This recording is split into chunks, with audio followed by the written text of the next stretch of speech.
The teaching profession is a many-faceted thing. I occasionally see posts floating around Facebook listing all of the things that a teacher has to be. These posts rightly celebrate the amazing work that teachers do given the difficulty and complexity of their work. If you don't know, I myself am a failed teacher. I taught high school math in Philadelphia to students who were expelled from their other district schools. I lasted 1 year, and I'm frankly a little ashamed of my performance on the job.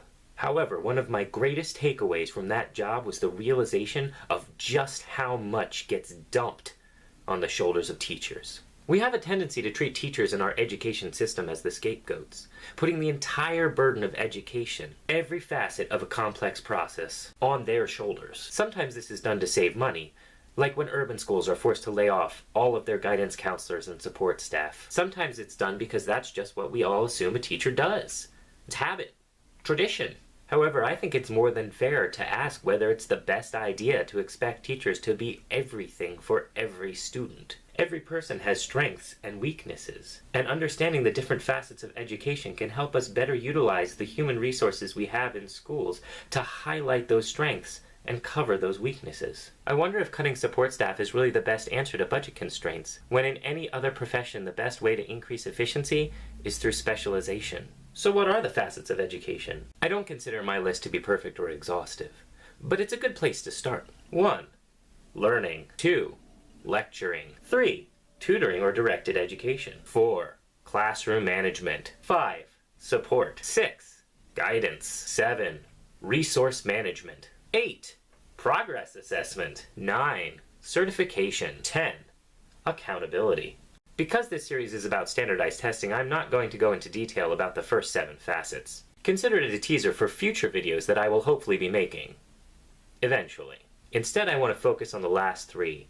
Progress assessment, certification, and accountability. Progress assessment determines how far a student is towards mastery. Progress assessment is often informal and is not always attached to a grade, though it often is. As discussed in a previous video in this series, attaching permanent grades to a progress assessment can sometimes send the wrong message and create anxieties rather than healthy motivation. Whoever is personally responsible for helping a student achieve their academic goals is probably the best person to help them assess their progress. In a traditional classroom, this usually falls to the teacher. Certification is the act of verifying that a student has achieved mastery. This is presumably the role of grades, though the value of using grades to certify mastery is sometimes suspect. Many students get through on participation points or homework, or even just a systemic disregard for the value of certifying mastery. When I was teaching Algebra 2 in Philadelphia, I had many students that were barely scratching the surface of pre-algebra. A significant portion of my Algebra 2 class was teaching negative numbers,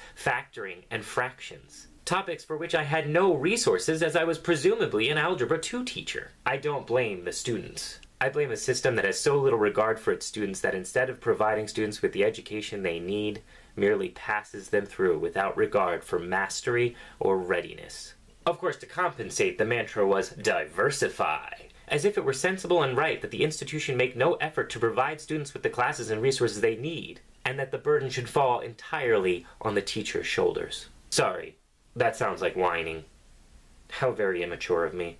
Back on topic. I'll be discussing in future videos how certification is the perfect fit for standardized testing, and how we can better use the scope of that certification to ensure that we stay proactively engaged in providing students with the best and most appropriate education possible. The final type or purpose of assessment is accountability. Are schools providing students with the education they need? Are teachers being effective? Drawing on the previous video in this series, how do we verify the trust we place in our schools and teachers? This is not something that can be disregarded. However, there is also no need for accountability to take on punitive characteristics or to interfere with the education process as it so often does now. If we attach standardized testing to certification, how easy would it be to also use those results for accountability without any additional testing? This is the crux of this series.